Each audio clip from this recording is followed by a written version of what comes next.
딸 12살짜리를 고쳐주러 가시는 도중에 우리 예수님께서 12해 동안 혈류병에 걸린 여인을 만납니다.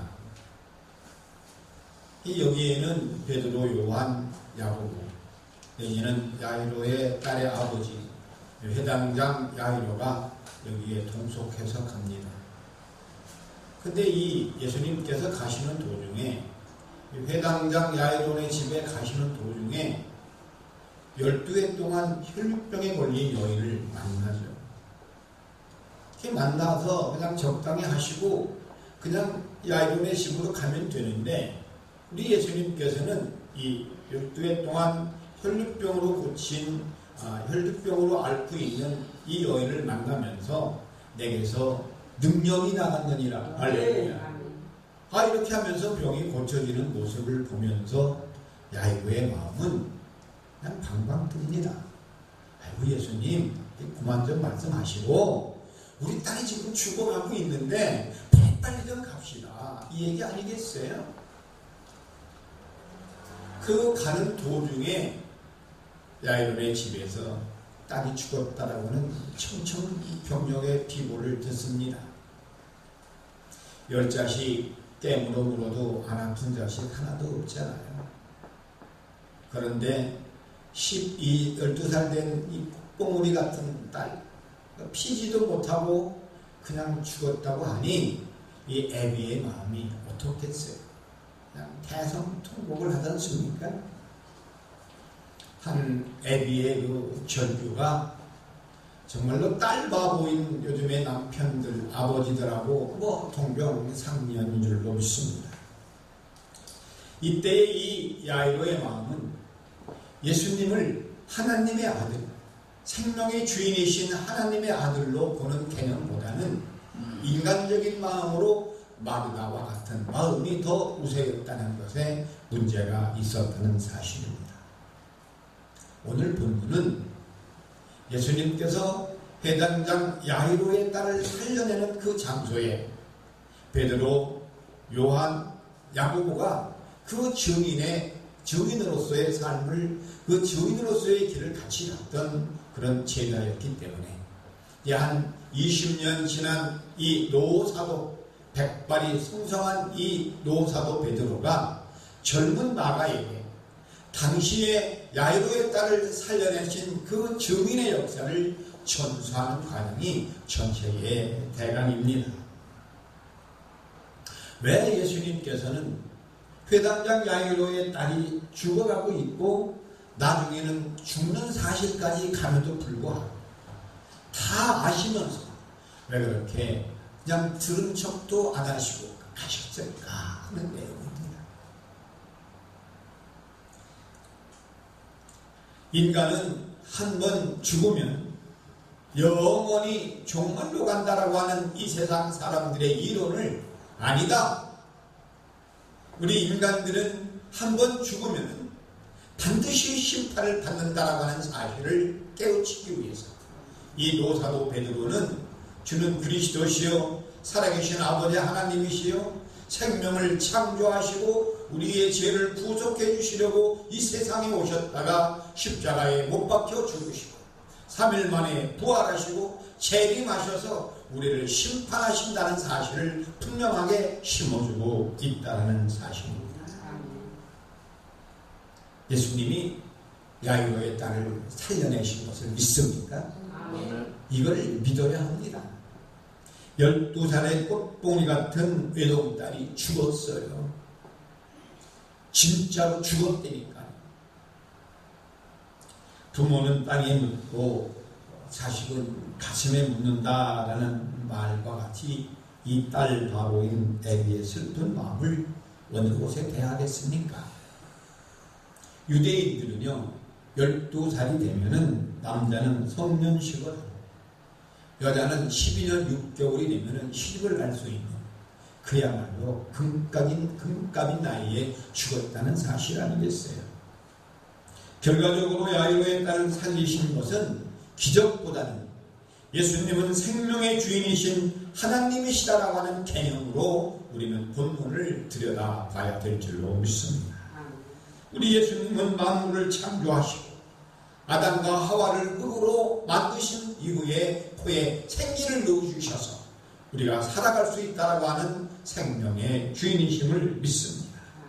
이런 창조와 능력의 하나님, 생명의 주인이신 하나님이시기에 야이로의 애타는 마음은 아무것도 아닌 거예요.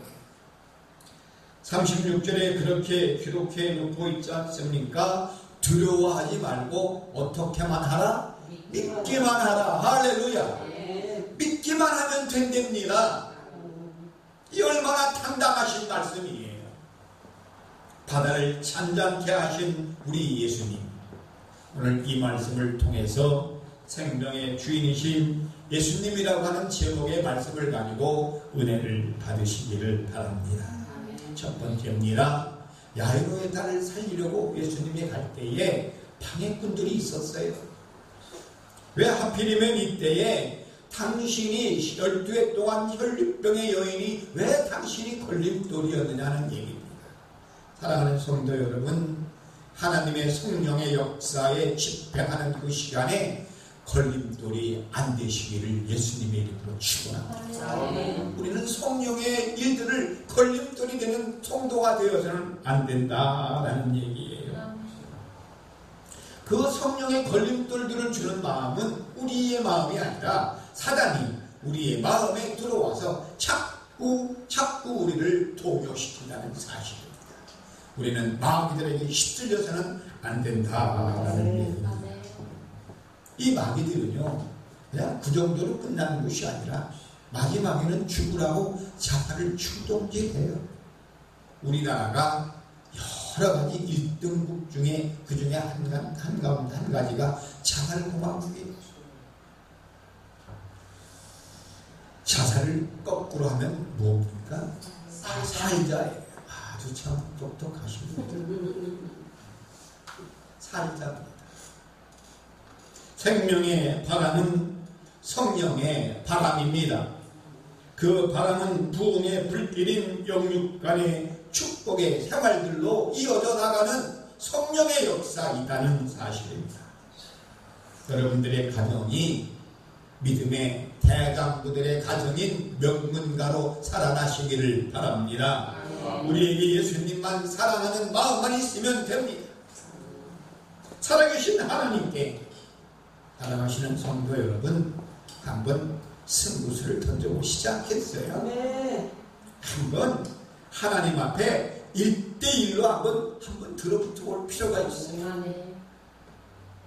어제도 한 달 내내 기도로 원고 보면서 어제도 산기도 가가지고 기도로 준비하고 왔어요. 왜 그럴까? 오늘의 설교에 대해서 하나님한테 승부수를 던졌기 때문에. 이 야이로는 적당히 당신의 딸을 살리려고 하는 마음이 아니었어요. 죽기 아니면 한번 살기로 그냥 예수님께서 우리 딸을 살려주지 않으면 절대로 안 된다고 하는 절체절명의 애비의 마음으로 갔기 때문에 기적이 일어난 줄로 믿습니다. 두 번째인가요? 사람들의 소리가 방해했어요. 여러분들이 하나님을 섬김에 있어서 방해꾼들이 반드시 있어요. 가장 가까운 사람이 방해 어떤 걸림돌이 된다는 사실을 항상 마음에 두셔야 합니다. 회당장 야이로에게 동료 회당장들과 친척들과 동네 사람들이 비아냥됩니다. 요셉의 아들, 마리아의 아들, 목수의 아들인 사람이 어떻게 사람을 살릴 수 있겠느냐 이겁니다. 맞는 얘기예요. 사람이 사람을 살린다고 하는 것은 이건 보통 일이 아니지 않습니까?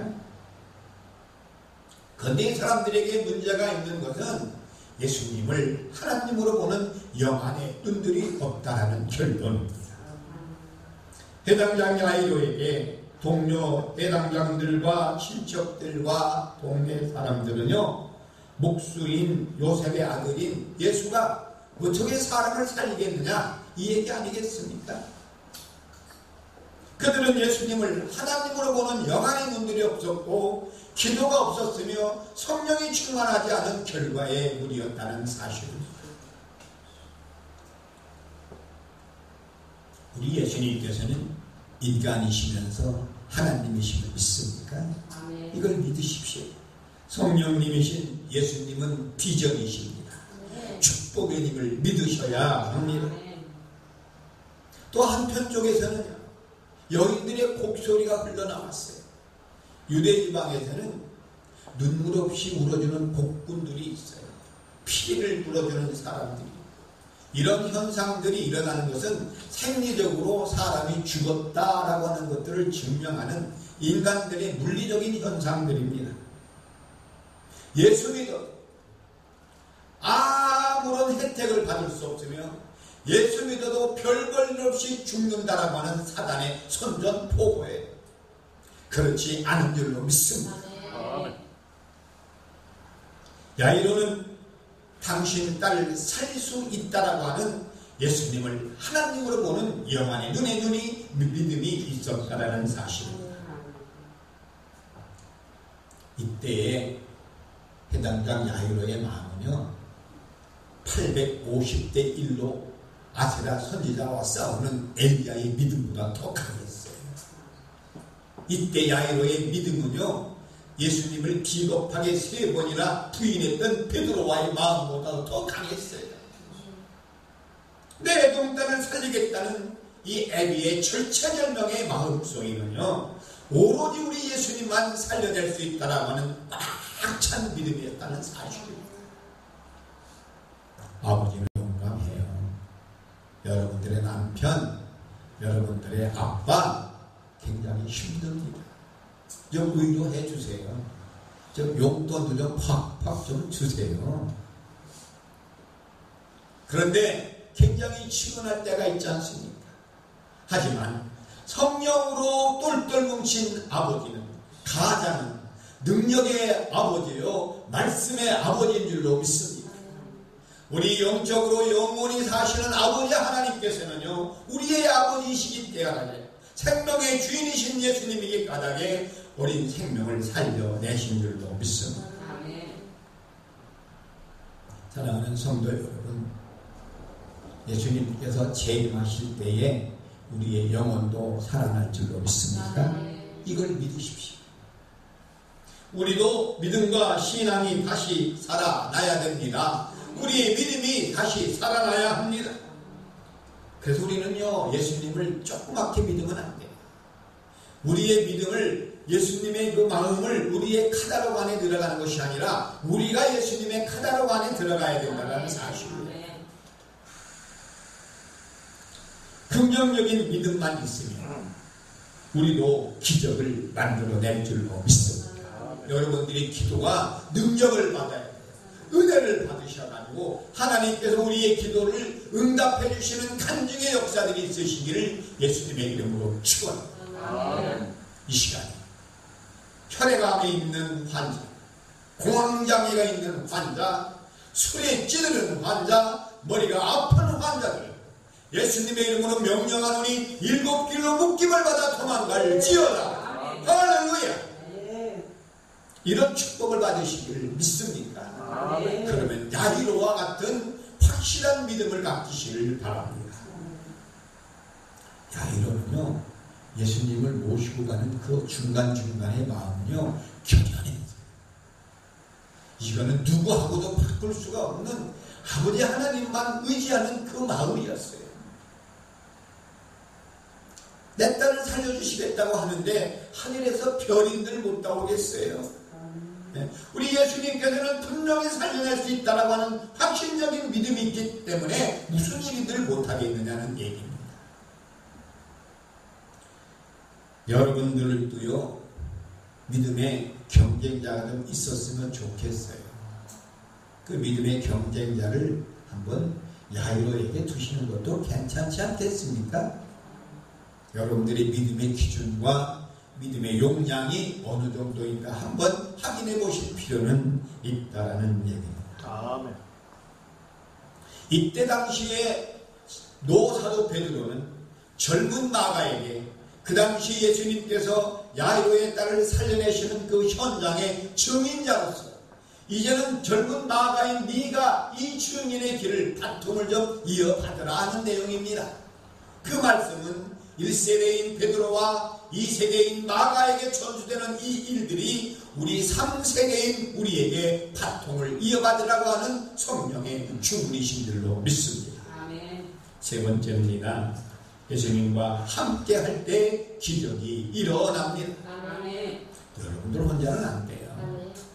마귀는요, 얼마나 오며 얼마나 간사하고 얼마나 고도의 전략을 갖고 있는지 몰라요. 우리는 예수님과 동행하지 않으면요, 마귀들하고 싸울 때는 백전백패예요. 그동안에 내 힘과 생각으로 살았다는 마음이 있었다면 회개하시기 바랍니다. 아멘.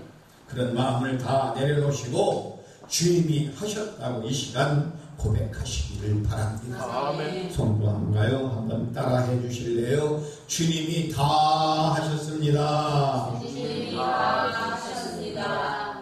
지금 여러분들께서는 성령님을 만나러 교회에 오신 줄로 믿습니다. 아멘. 예수님을 만나러 오시는 거예요.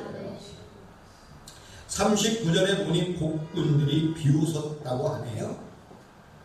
마귀들은요, 마지막까지 우리들을 방해해요. 믿음이 있는 분들은요, 더 방해해요. 믿음의 경향에 따라서 그 내용들이 다 틀려요. 예수님도 사단의 도전을 받지 않으려고 성령으로 똘똘 뭉친 베드로, 요한과 야고보 기도하는 사람들끼리 뭉쳐졌다는 사실이에요. 합력하여 기도할 때는 능력이 나갈 줄로 믿습니다. 아멘.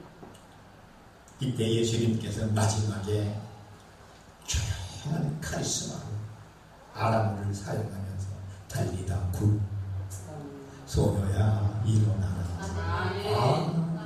이거 뭐 멋있는 얘기 아니에요? 이거 뭐 소름 끼치는 얘기 아닙니까?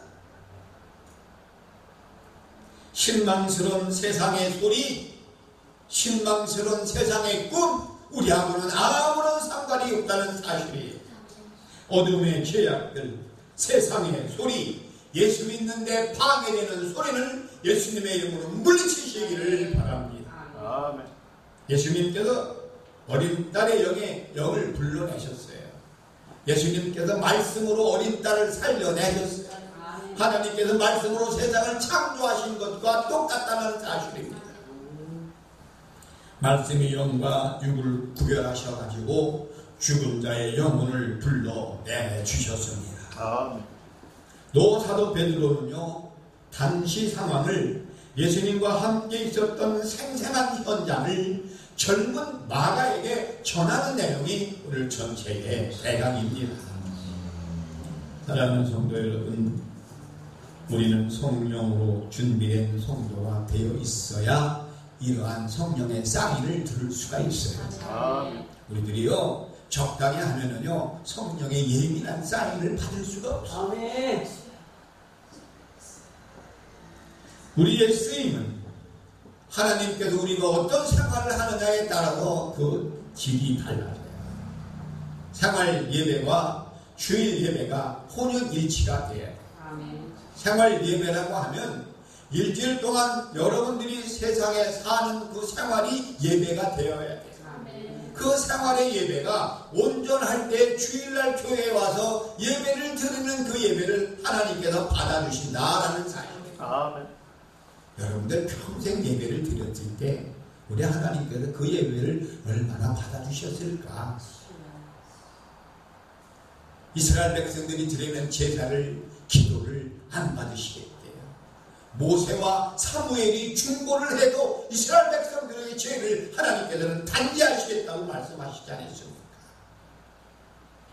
한국의 20만 교회자 800만 성도들은요, 하나님 앞에 두 손 들고 회개하셔야 합니다. 아멘. 코로나19 이 사건을 우리는 회개하는 마음으로 하나님의 공유를 기다리는 기도를 드려야 합니다. 아멘. 다 내 잘못이다. 유다에게 주어진 촛대가 한국의 교회들에게, 한국의 목회자들에게, 한국의 성도들에게, 한국의 백성들에게 촛대가 옮겨졌다는 사실입니다. 아멘. 이 어마어마한 사건이에요. 이거 어마어마한 주님의 명령이에요. 이 명령을 우리들이 잘 받아야 한다는 사실이에요. 예레미야 10장 22절에 보니까 들을지어다 북방에서부터 크게 떠드는 소리가 들리니 유다 성읍들을 황폐하게 하여 승냥이의 거처가 되게 하리라 그러셨어요. 무슨 말씀인가요? 예레미야 선지자는요 눈물의 선지자 아닙니까? 이 유다의 이스라엘의 12지파 중에서 이제는 유다 지파까지 죄를 짓는 상황들이었어요. 유다 지파와 베냐민 지파 이제 두 지파만 그쪽으로 안 갔는데 그 중에서도 이 유다 지파까지도 죄를 짓고 있으니 이 예레미야가 얼마나 속상했을까. 한국의 성도들과 백성들을 통해서 이 땅을 복음화시키기 위하여 여러분들을 부르신 줄로 믿습니다. 아멘. 이 당시는요, 예레미야 당시 시대에는 이스라엘 백성들이 망하기 30여 년 전의 얘기예요. 30년 후에는 망한다는 거예요. 지금 북한의 김정은이 아무리 저래도 우리 하나님께서 바람 한 번만 후 불면 끝날 줄로 믿습니다. 김정은이를 위해서 우리 중보 기도합시다. 이 나라를 위해서 우리가 하나님께서 어마어마하게 사용하실 일인데 우리 대한민국을 그냥 놔두시겠어요? 할렐루야. 아멘. 노사도 베드로는 야이로의 딸을 살려내는 그 사건을 젊은 나가에게 잘 좀 받아라 이거예요. 우리 현재 한국의 성도들에게 이 노사도 베드로가 하시는 말씀으로 받으시기를 예수님의 이름으로 축원할게요. 아멘. 구약시대에 하나님의 말씀으로 자란 왕도 있지만 그렇지 못한 왕들이 대세 아니었습니까? 이 지구상에 있는 어떤 나라들, 아무리 미국이 큰 나라라 하더라도 하나님의 마음에 안 들면 미국도 별거 아니에요. 이스라엘 백성들이 하나님으로부터 인정을 받을 때는요 엄청난 축복을 받았지 않습니까? 그렇지만은 하나님의 말씀대로 살지 아니하고 대들었던 반역했던 왕들은 다 멸망했어요. 로마서 8장 8절에 육신이 있는 자들은 하나님을 기쁘시게 할 수 없대요. 사랑하는 성도 여러분, 우리가 성령에 취해 있는 백성인가 아니면 아닌가라의 기준은 기도로 여쭤봐야 합니다. 우리의 마음들이 성령으로 뭉쳐져 있는 마음이라고 하면 하나님을 기쁘시게 할 수 있다라는 얘기입니다. 말씀을 마무리하죠. 이날 당시에 야이로의 가정과 온 동네는 축제였지 않겠어요? 아니 죽은 딸이 살아나자. 여기에 영적인 문제가 있어요. 예수님이 재림하시는 그날은요 우리가 영적으로 축제의 날인 줄로 믿습니다. 아멘. 우리 예수님은 반드시 심판하신다는 사실입니다. 하나님을 잘 믿는 백성들은 천국 낙원으로 보내줄 것이고 하나님을 안 믿는 백성들은 지옥으로 간다는 사실이에요. 우리가 낙원 갈 때에 지옥으로 가는 자들은 다 손두고 우리 그날 축제의 날인 줄로 믿습니다. 아멘. 우리 하나님께 영광을 드려야 된다는 사실입니다. 노사도 베드로와 마가에게 주는 그 바통을 사랑하는 성도 여러분들이 받으시길 예수님의 이름으로 축원합니다. 기도하겠습니다. 아버지